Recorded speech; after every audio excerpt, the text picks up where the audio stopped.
Hey up lads and lasses, Damphyre here, back again with some more Infinite Lagrange. So we are in the pilot server. It's been up couple days now, still unfortunately sort of, building up, because it's they started us at I think tier 8 or something. No, 7. We started at base level 7, so I've had to go up to base level 8 so I can get the carrier dockyard. Yes, I can use the joint, but it's slow and then I can't repair. So it's taking me a bit of time. We need the carrier dockyard up to test the swarm fleet and the hybrid fleet and the super heavy fleet, because it has changed a little bit and we want to see what happens with the AA. So just bear with me on those. We're going to get some testing done eventually on those. I've got a couple of guys that's going to help me out with the testing, and we're going to test full fleet versus full fleet. Hopefully I can record those battles and get those out to you, and you can see what is going on with the AA changes. What we didn't quite know so much about was they're also doing a big sort of overhaul change to a bunch of very popular ships within the game, which I had absolutely no clue whatsoever about. Eternal Storm, Connemara Chaos, the Taurus has been changed. And that's what I wanted to talk to you guys about today. Get your opinion on some of these. Obviously, not all of you are, in the test server, so you've not seen all of these. So this is a way for me, to get it out to you guys, to, see what you think. Some changes I absolutely agree on. Some are absolutely useless and don't do anything. And some are, in my opinion, very, very bad. But yeah, so let's jump in. We'll have a look at strategic assets, and we'll start from the ground up, shall we? We'll start with the changes to the frigates. So you might notice already a couple of changes here. The Xeno Stinger now costs 8, previously from 6. So the special type, the ion damaging, laser damaging Xeno base is now 8 CP. It's, to be fair, I don't have too much of an issue of this change. It's about 30% CP cost increase. It does make weaker, more early game fleets, but then everyone's playing on the same par with this because everyone's running Xeno Stinger early game. So I don't think the actual change there actually significantly matters too much, in my opinion. It may change timings a little bit on how quickly you might be able to take cities, because you might be 1 or 2 Stingers, down. But generally speaking, I don't think that change is going to be too detrimental to anything in particular. One I can't show here is the Imbrium. That also got nerfed. Just the Ion type. I don't own it, unfortunately. Don't even have the base variant, so I can't even show you here. That also got a CP increase, I believe, to 8 CP as well. You'll notice something here. I just mentioned another laser gun, and if we go into the Ruby, you'll see the Ruby is 8 CP as well for the Ion Cannon type. Previously was 5. This is a significant increase to the Ruby experimental, and it's a bit of a shame because this is one of the go-to AA frigates due to the fact that it's, flash anti-aircraft system's actually pretty decent. So the nerf on the Ruby, I think this should go down to 7. I know that's an awkward number. I say that, but so is 5 technically. But 7, I feel, would be a better spot for this if they are going to increase the CP cost, because it's popular, it's a decent ship, and they want to try and use in the other stuff. Then yeah, I think 7 CP would have been enough there, not 8. Although I can see why they've done 8, because the Xeno Stinger, which oddly enough apparently translated from the Chinese name, is Jellyfish Stinger, which is kind of fun. And there's some other good ones as well, like Jaeger means pig soldier. So there you go. Learn something new every day. That translations are very, very interesting and quite funny at times. Pig soldier. I don't know how they get pig soldier from Jaeger. But anyway, so the Ruby, the Xeno Stinger, the Mer Embrium nerfed. Let's move on and move up a class, shall we? Up to the destroyers, and you'll see a really bad one straight away from the discerning eye if you catch it now. Yep, that Taurus costs 12 CP. 12. This is one of the nerfs I do not agree with. I think the CP cost should have increased, but I believe we're going up from 8 to 12, which is a 50% CP increase. 50%. It's too much. This should be 10 CP at max. I just don't agree with this whatsoever. Yeah. Ion cannon ships that are sub-cruiser have all been hit with a CP nerf. And in the case of the Taurus, it's unwarranted. It's warranted due to the fact that Taurus is extremely popular. It's a very, very, very strong destroyer. But, you know, you compare it to damage of an Aldebaran, which is 8 CP. It's not that much better than the Aldebaran. You compare it to, I'd say the Eris Heavy Cannon, but the Eris Heavy Cannon now costs 10 CP. Previously, it was 7 or 8, I can't remember. I'd have to log into like the regular version of the game to check that. So yeah, this is now 10 CP for the Heavy Cannon. There is no reason that the Taurus should be 12 CP with the Eris Heavy Cannon at 10 CP. They both pretty much do solidly identical damage every single game, with the Eris Heavy Cannon occasionally outstripping the Taurus. Actually, generally speaking, my Eris HC, more often than not, gets more damage out than my Taurus does. So yeah, again, we're seeing Taurus nerf A and B, the HC Eris nerf. Both, I believe, are warranted to be nerfed and, you know, to cost a bit more CP. But the nerf of the Taurus, yeah, too much. Right. The Guardian, 8-9 CP, depending on the variant. 14 CP for the dual purpose. The first we're seeing of the carrier nerfs. Now, I mentioned with the carrier nerfs that if they just increase the CP, it doesn't matter whatsoever for the things like solar whales, because it doesn't matter. They're on the reinforce. They don't care how much CP they cost. Literally, it doesn't matter to them. So if they were going to nerf CP on things like the Guardian and stuff like that, fair. Yeah, go for it. Go for a CP nerf, you know. They're carrying in free fighters and stuff like that. It makes sense. But 14 CP? See, this should be 12 maybe for the Guardian dual purpose. The AC-721 aircraft? 12! I just can't warrant the extra CP costs over the AC-721 on the Guardian dual purpose, like, at all. Like, it just doesn't make any sense. The Tundra aircraft didn't get nerfed. Is it because it's Corvettes? Corvettes are stronger than fighters. Mistral will have something to say about that. Series the same, didn't get touched. The aircraft type, it's 8 CP. So we've gone from Guardian dual purposes costing, I think it was 9 CP, up to 14 CP, and AC-721s from 8 CP up to 12 CP. So another 50% nerf on the AC-721, which I can understand for the AC-721 aircraft. It's a good aircraft carrier. And, you know, it's good for getting your Corvettes in. And at 12 CP, I think it's fairly costed. But with the Guardian at 14... no, it's not fairly costed at that point either. This is the same issue as the Tundra with the Eris HC. They've over-nerfed the Guardian. They've roughly about nerfed the AC-721, I feel.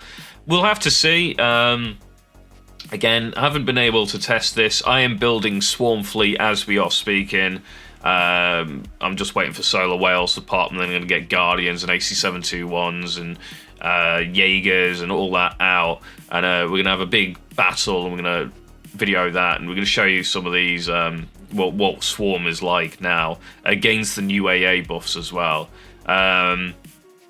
So yeah, quick one on the AA buffs. They're more or less... I'll talk about more properly in the other video when we actually do the test versus Swarm. But it's more or less... anything that had counter-attack has now got row wide. And that's about it. It's not massive changes. We'll have to see, though. It could be really good for some ships. It might be nothing for other ships, but we'll have to see. So that's the destroyers, and then we move up to the cruisers, and this is where we start seeing some positive things happening. But first off, let's go have a look at the Jaeger and its massive nerf to 22 CP. Yeah, the Predator's completely fine, didn't get touched.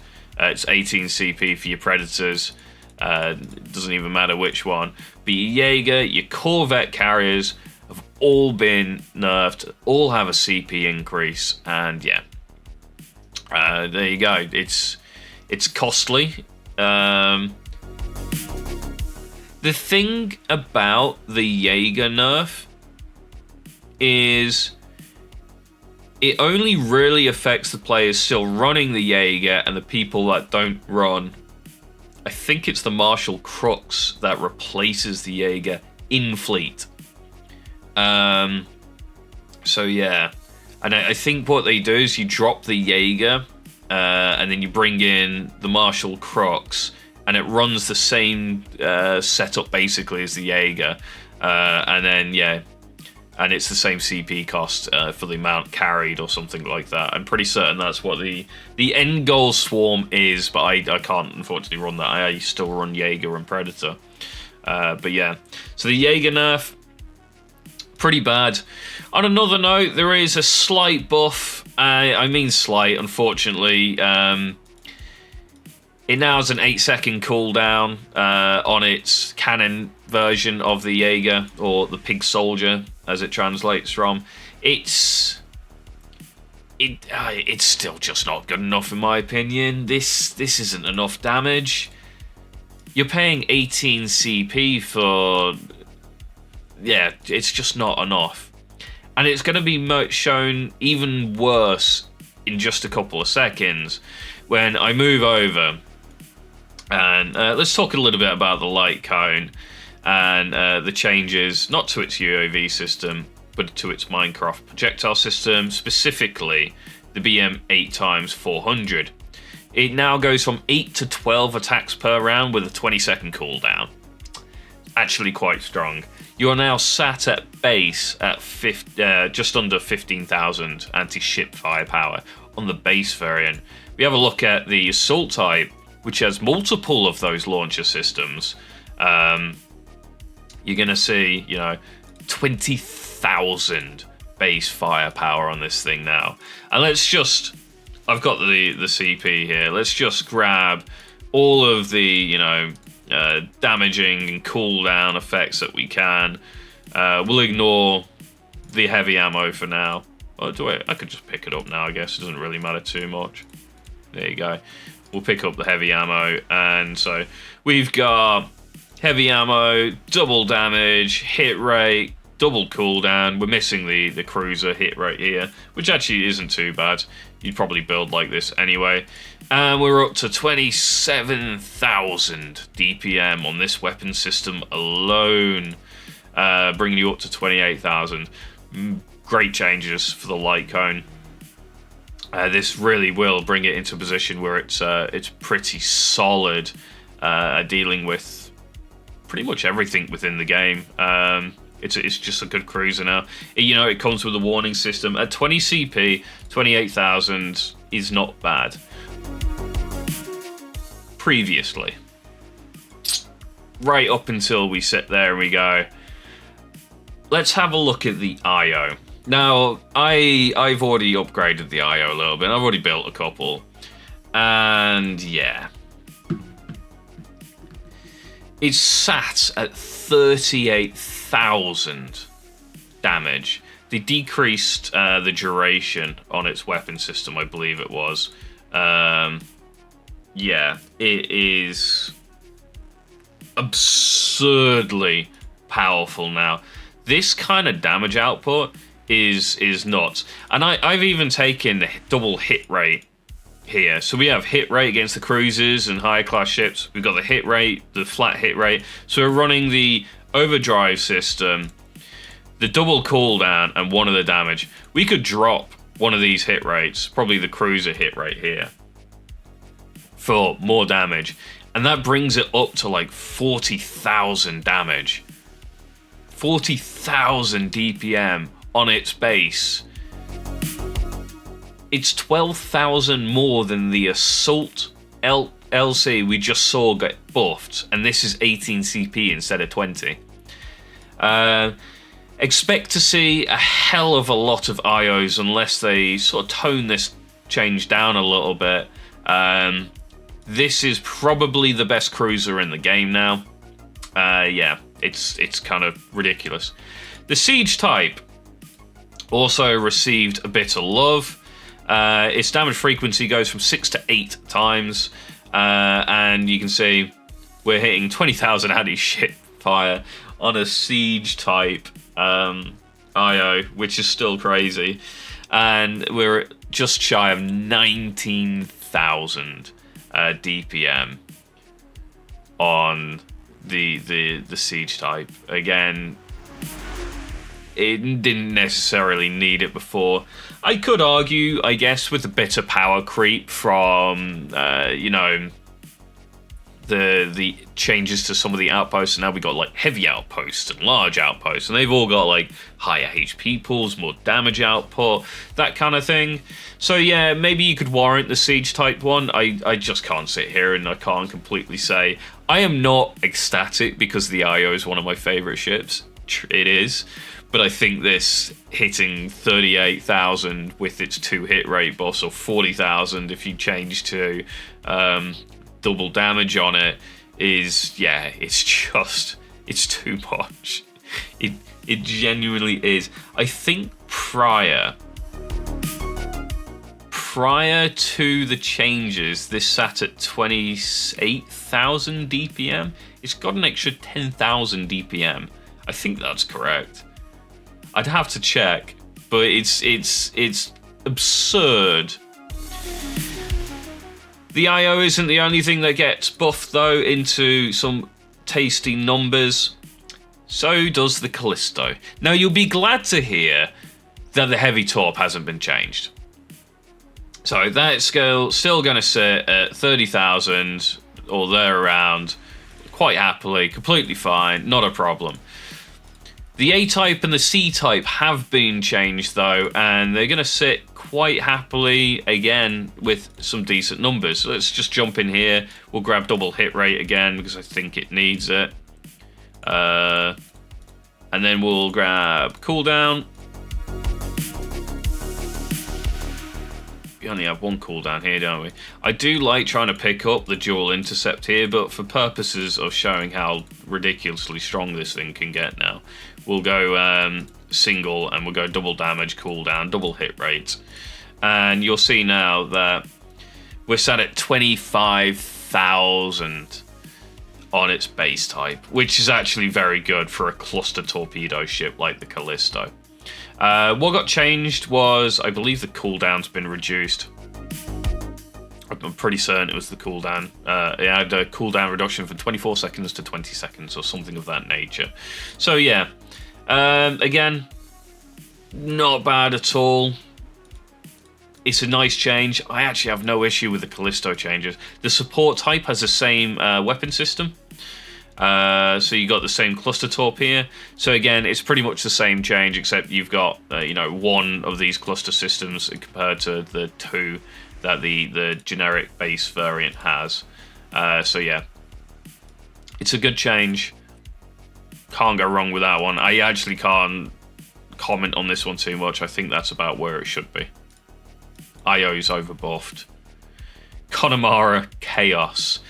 I can't fully show this, but basically think actually I might be able to show it if I don't pick up the strategy. I have got a little bit of CP here. Oh, will he do it?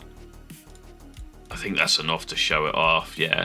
Okay, ignore the fact that I don't have the overdrive system here.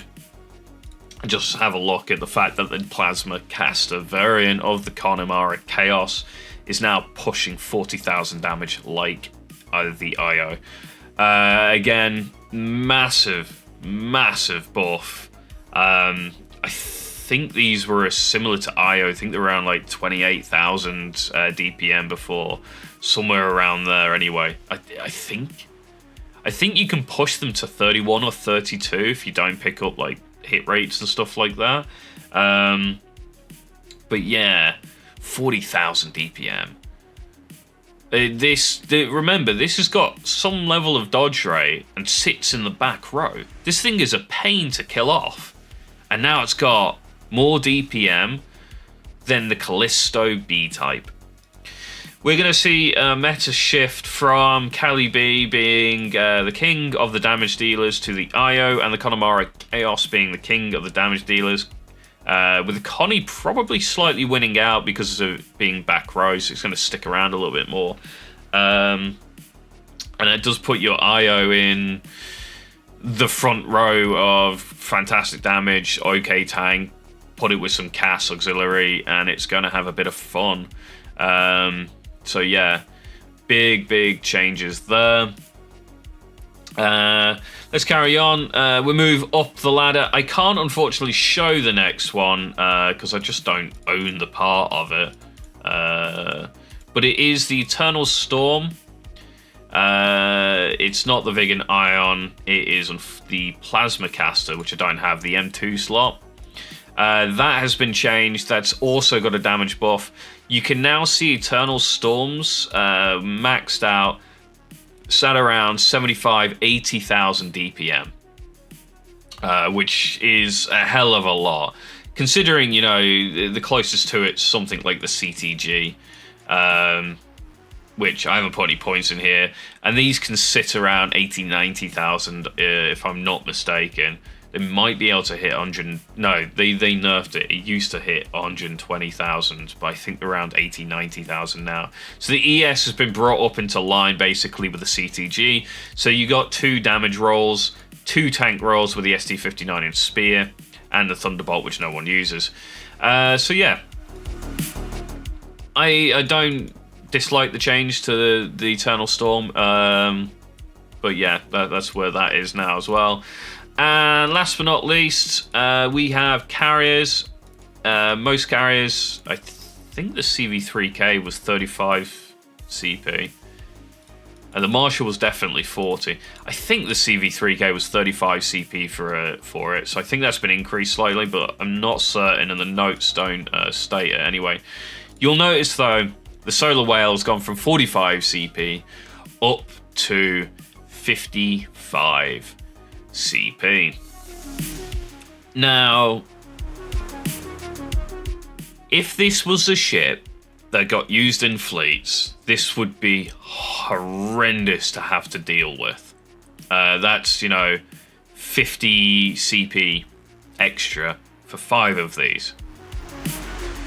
The problem is, the Solar Whale doesn't ever, and I mean ever, sit in fleet. It's always used on the Reinforce, where its CP cost means absolutely nothing. So here we're sat here, we're going, okay, so they've nerfed the AC-71, nerfed the Guardian, those sit in fleet, that sucks, right? The Solar Whale, it doesn't matter. This CP nerf is inconsequential to it. You're still going to see 5 of these out. Obviously, I'll be leaving my feedback and stuff here and to the devs about some of these. But yeah, the whale it doesn't really matter. The CP nerf didn't matter. The best thing you could do for this is reduce its carrying capacity potentially, or reduce its HP. Something of that nature, but then it takes away from its identity as the big, strong, you know, healthy carrier compared to the CV3K, which is the cheap, fast one, and the Marshall Crux, which brings its own weapon system in, and then the new one, Solar, I can't remember what that thing's called, which brings its own drones in. So yeah, Solar Whale changes. unaffect it. And that's it. That's all I've got for you today. Obviously, you know, I am building my base up to get up to the point you can see I've got a solar whale in construction at the moment. Unfortunately, I'm sort of out of resources trying to build all these out because they're expensive. And this is before I've even put TP into him. Sorry. So yeah, I got some IOs out. Got some CTGs. We're gonna have a bit of fun. I'm gonna play around with some fleet design while we're in the pilot server. Maybe some kind of CTG IO heavy super fleet. Is what I'm thinking of anyway, because I think just go sheer like pure damage output and see what happens.